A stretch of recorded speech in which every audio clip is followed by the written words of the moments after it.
man. You know what it is, bro. Power's back, baby. I mean, for some people, Power might have been back last week, but for us here in the UK, Power took a week off. I missed my review, but now I'm back with it, episode 9, and I must say, they feel this one action-packed. Now, let's get straight into this. This episode really centered around the murder of Saxe in the previous episode, the case with Effie being charged by the police for the attempted murder of Lauren, and the Tejada family coming to blows, or should I say crumbling within. They've imploded, and there's some obviously surprise stuff in this, but we're going to get to as well. But basically, what Saxe had done is, before he was murdered by McLean's brother, he wrote a letter to all these different people. He wrote a letter to Jenny with the chin.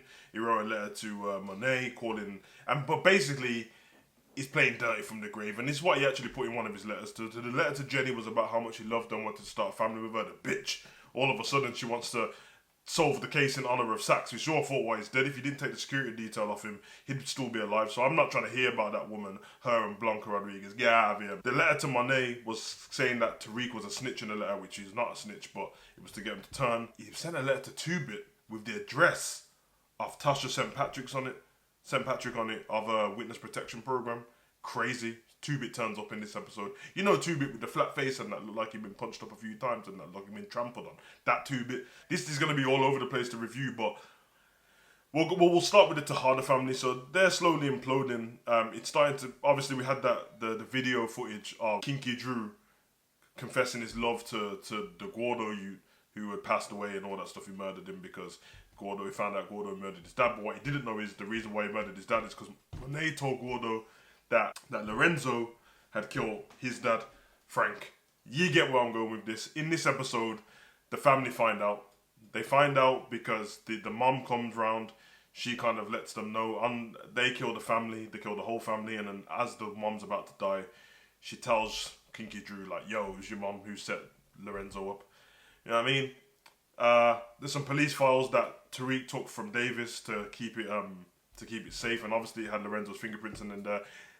Kinky Drew put together that obviously Lorenzo is the one who killed Zeke and Monet is the one who killed Lorenzo, and they confront her about this and it gets a bit, you know what I mean? Of course, Mary J with the terrible acting, you know what I'm saying? It weren't good again, but hey, who am I? I don't want to diss Mary, you're the queen of R&B and that, but when it comes to acting, cheeks. I liked it though because I liked Diana's love for her father came out in this one. You know that she's not going to stand for the fact that you killed Poppy and that, so she was on it ready to fight her. Kinky Drew flipped. Kane kind of already knew, not properly, but he kind of suspected that this was the case, so he was quite calm about it. So that family's imploded there. Kane also in this episode, I have to say, man, it started off the episode with him and Tariq fighting each other because of the stuff that he was saying to Tariq, and they turned Tariq into a pussy because obviously Tariq can't fight, it's not his dad, so he got punched up. But then Kane poses as some Clark Kent lawyer and that's in some disguise to try and get Effie out, doing the lover boy thing, simping. And she basically said she just held it 100 like Effie's been doing, apart from snitching, of course. There ain't no wonder. But she's basically saying that, listen, I'm not flipping for anything, because Kane goes in and says, listen, flip on Tariq, blame Tariq for everything, snitch on him, and yeah, we'll be good. And she says to him, listen, there ain't no we. Yeah, we's French. Yeah, so. And you see the sorrow in his eyes that this one girl, finally that he's fell in love with, she don't want him. She's more gangster than him. So that happened there. As for the Weston Holdings, Braden Weston, Uncle Weston, Father Weston, Brother Weston, Kiki, not Weston, but works for the Westons, they're imploding within as well. And Councilman Tate, he wants information on them because obviously they're supposed to bankroll his whole campaign from Tariq, and Tariq needs a green card because he needs Noma's butler dude. His family from Nigeria needs green cards, but Tariq needs more time to sell the drugs on the street. He tries to get it from Tate. Tate's like, listen, I'll give it you, but I need some information. And Tariq's like, listen, I'll pay you £5 a week. What more information do you need? He's like, let me know what's going on at Western Holdings. Tariq decides to tell him nothing's going on, everything's legit. And then Tate doesn't believe him, so he just dobs him in anyway and snitches on him. And yeah, finds out FBI come in. They find out it's a Ponzi scheme.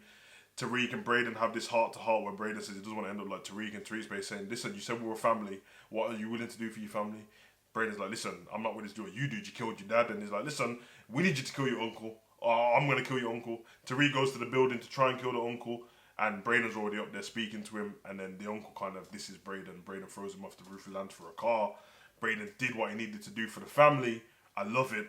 Welcome to the family, Braden. You know, like that. So, yeah, man, bit of a mad one still. Anyway, let's get to the juicy part of this, because I can't lie. All the stuff that I've just said was exciting. Now I'm talking about it, but within the program, everything felt a bit rushed. The pacing was off a little bit. Some of the acting was a bit meh. You know what I mean? And I feel like they could have stretched this over 2 episodes, but I do understand it's a TV program. Timing is everything, so I don't want to complain too much. But yeah, they fit a lot of action into one episode. I feel like they could have, you know what I mean? But this is where it gets to the juicy part. So Tariq, on the way back from what happened with Uncle Weston, because Tariq doesn't ever see Braden in this instance. As Tariq's about to go upstairs, Uncle Weston drops off the roof through a car, and nobody looks up to see if Braden's there or not. So Tariq just leaves. His job's done without getting it done. You know what I mean? Kind of like what they did before when they stabbed the other youth, the rich one who was bankrolling them, and then Kane and Braden came in. So he gets back, gets out of his car. Two-Bit pops up. Two-Bit's like, yo, Sack sent me a letter before he died, and that, well, as he died, saying, I got your mum's information about, you know what I mean, witness protection, and it's going to cost you, it's going to run you about 100 bands. So he's like, listen, I don't have the money right now, liquidation, all that business and that. So he's like, listen, give me your car, bro. Again, I don't really like the way the mugging Tariq off. I was fine with this, maybe season 1 and the end of Power, fine, because he was just becoming a man. But he's had so much on his case. He's getting beat up by Kane. He's getting bullied by Noma's right hand man. The Monahan that's bullying him, and it's all a mess. So he gives him the car. Two-Bit gives him the letter, and then he phones Tamika and says, "Lo, we need more security detail on the house." Tariq obviously doesn't trust it, so he goes away inside his house, sees Jasmine, his sister, goes to speak to her, and then we see Tommy's, Egan's car pull up, and this is cold, man. They've done this last time. You see his legs come out the car, shoots the security detail on the outside, and that creeps into the house. You know what I mean? Tasha's in there, Nana's in there. Nana leaves the room. Tommy comes in, says, "No, listen, it's go time, Tasha. You gotta go because you don't snitch on family." She hears them talking. Tariq comes in through the back door because he sees that Tommy's there, and he hears everything that Tommy's got to say. And basically, Tommy's saying that, like, "Tasha, how did you find me?" She's like, "Listen, Monet called me, sent me a little message." You know what I mean? Now we know Monet's trying to get rid of loose ends everywhere, trying to mess up the family, all of that business, because Monet let everything be known what happened now with the family, everything. So she's trying to mess up Tariq as well. So as he goes, Tommy goes to shoot Tasha, Tariq pops out with the gun to do the face-to-face, you know what I mean? Little duo thing. I like that. It was a beautiful scene. I like it. Because it's like Tariq, a boy becoming a man, even though he's been going through the stuff already. He says, "Listen, Uncle Tommy, I love you, bro. I do. But I'll shoot you for my mum." And he's like, "Of course you'll shoot you for your mum. You killed your pops." And you know what I mean? They have the little back and forth. The officer who Tommy had already shot is still alive. He shoots at Tommy. Tommy turns around and is distracted. As he turns back, Tariq goes to shoot Tommy, and then he goes blank. Tariq wakes up in the hospital. Looks like he's been shot, but then he realizes he just had a head injury. Somebody knocked him out. And, yeah. Tamika's there. She's like, "Listen, Jasmine and your nan's safe, but your mum's missing. She's gone. Looks like whoever was in the house kidnapped your mum." And that's how it finished. Tariq trying to discharge himself from hospital, in more trouble. He's got drugs that he needs to sell and pay money to Noma. He's got a RICO case hanging over his head. Sax's murder hanging over his head, even though they know who did it, but they think he's involved. Effie hanging over his head. His mum missing hanging over his head. Uncle Tommy hanging over his head. Monet hanging. Listen, him and Braden's gonna have to unite like the Power Rangers and do their thing in the next episode, and I'm really hoping so. I'm also hoping, now that the Tejada family's imploded, I said this ages ago, Monet has to go. She has to go for the bad acting, but she's gotta go anyway. And I won't mind if the family took her out. Diana would be my, you know what I mean, my choice. But then there might be too much of kids killing their parents, so she needs to go. She needs to go. Maybe he'd send her to prison. You know what I mean?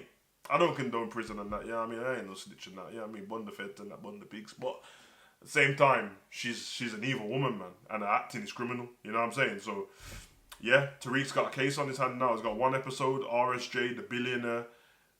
He's screwing because the company's imploded while his money's still in there. It's all over the place, but I did like it.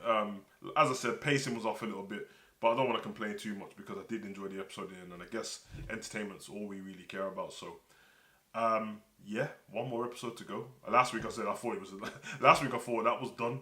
One more episode to go. So, looking forward to it. And it's looking like if Tariq doesn't locate his mom in the next episode, I'm guessing someone's gonna have to let me know when does Force come out, because we've been waiting for Force for a while now. I'm really missing Raising Kanan. I can't lie, I really enjoy that program, but that can wait because it's a prequel. But when does Force come out? Because are we gonna see that Tasha has to work with Tommy? Because that might be cold. I've been your boy Savage. Comment, like, subscribe, and share. Let me know what you think in the comment section. Comment, man. You know what I mean? Hit the subscribe button. We're a family over here. We're gonna chop it up. Movies, TV programs, music, life. It doesn't matter. Right.